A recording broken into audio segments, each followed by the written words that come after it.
celle qui marche dans sa grandeur.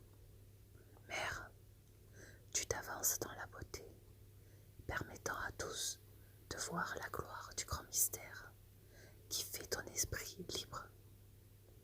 Guidé par le bonheur qui est en toi, c'est en marchant et en posant des actes, sans jamais avoir besoin de l'approbation d'autrui, que la vérité de ton cœur prend les devants.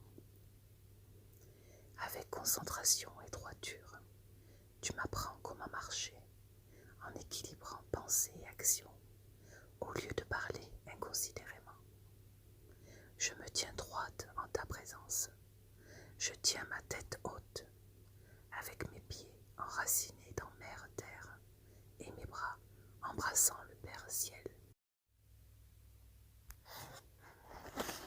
La mère de clan du 11e cycle lunaire, celle qui marche dans sa grandeur, est la mère de clan du cycle lunaire de novembre, et son enseignement consiste à marcher sa parole. Son cycle consiste à apprendre comment marcher dans la vérité. Il est en lien avec la couleur blanche. Grâce à la couleur blanche, nous apprenons le magnétisme et l'utilisation correcte de l'autorité et de la volonté. Cette mère de clan enseigne aux enfants de la terre comment guider par l'exemple, plutôt que d'insister pour que le groupe suive un leader. Elle nous montre comment transformer les situations de la vie en nous impliquant dans l'action sans dépendre d'autres qui agiraient pour nous. Celle qui marche dans sa grandeur nous enseigne que nous pouvons être fiers de ce que nous avons accompli vis-à-vis de nous-mêmes, grâce à l'estime de soi, au lieu de nous sentir importantes vis-à-vis des autres. Elle nous montre que plus nous affinons nos aptitudes personnelles, mieux nous nous sentons. Elle sait que les actes parlent bien davantage que les mots et que lorsque nous sommes des exemples vivants de notre philosophie, nous cheminons dans notre vérité personnelle. Quand nous marchons ainsi en vérité, nous n'avons aucune raison de craindre ce que les autres pensent de nous. La réputation est fondée sur l'intégrité et la connaissance de soi, pas sur l'opinion des autres qui peuvent être jaloux ou manquer de sécurité intérieure. Celle qui marche dans sa grandeur nous enseigne que c'est grâce à notre relation avec le grand mystère et avec la vie que nous pouvons connaître et honorer aussi bien qui nous sommes vraiment que notre esprit. La 11e mère de clan veille sur l'art de guider les autres et c'est aussi la protectrice des nouveaux chemins. Elle nous révèle la valeur de diriger par l'exemple, de donner le meilleur de soi et d'explorer tous les choix. Elle nous montre le mérite que nous avons lorsque nous guidons par l'exemple, en donnant le meilleur de nous-mêmes et en découvrant tout ce dont nous sommes capables. Elle nous montre aussi l'importance de l'innovation.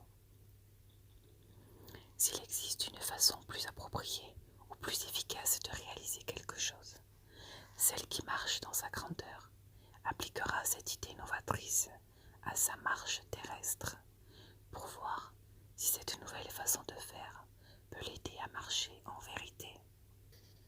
Grâce à sa médecine, elle a acquis le droit d'être la mère de l'innovation.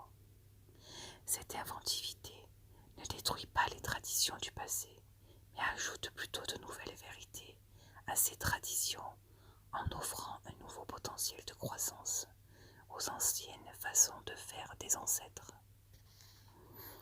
Cette mère de clan, qui est aussi la mère de la persévérance et de la ténacité, nous apprend à quel point notre santé est importante. Les besoins de notre corps physique et la pratique d'exercices pour le renforcer font partie de son enseignement.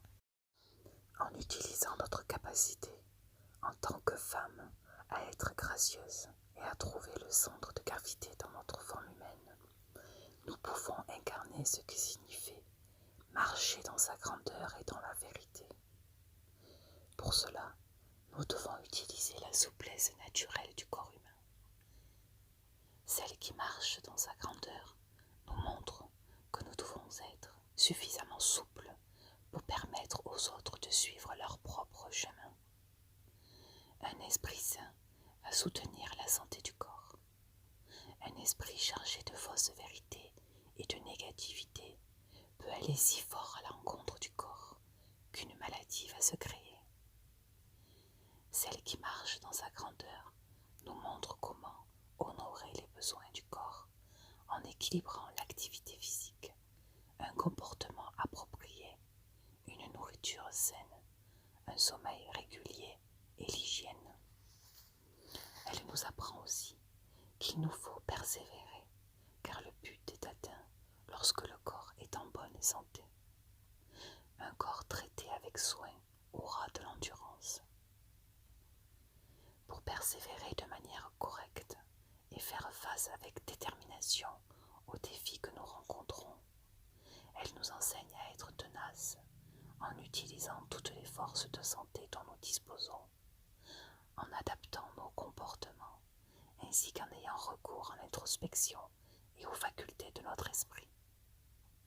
Celle qui marche dans sa grandeur nous montre comment garder les yeux fixés sur notre objectif, avec nos pieds sur le chemin et la vérité dans notre cœur, sans jamais attendre qu'un autre fasse les choses pour nous. Pour trouver la médecine de marcher sa parole, notre chemin consistera à guider par l'exemple en étant personnellement responsable de nos pensées, de nos actes et de tout ce que nous avons fait. Nous rencontrerons de nombreux défis car il nous faudra consentir à lâcher notre peur d'agir, mais aussi à parvenir à trouver l'équilibre entre les temps consacrés à l'activité, au repos, à la détente et au retour à soi.